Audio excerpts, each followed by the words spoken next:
Mi programa favorito es Family Guy. Hay más que 10 personas en el programa. Los personajes principales son en una familia. Se llaman Peter, Lois, Meg, Chris, Stewie y Brian. Joe, Quagmire y Cleveland son otros personajes principales.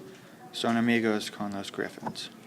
Peter, el padre, trabaja en una fábrica de cerveza. Lois, la madre, no trabaja. Meg, Chris y Stewie son niños. Brian es un perro hablando.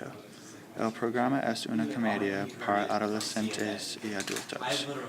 Los 5 personajes principales son las voces de Seth MacFarlane, quien hace los papeles de Peter, Quagmire, Stewie y Brian; Alex Borstein, quien hace el papel de Lois; Seth Green, quien hace el papel de Chris; Mila Kunis, quien hace el papel de Meg; y Mike Henry, quien hace el papel de Cleveland.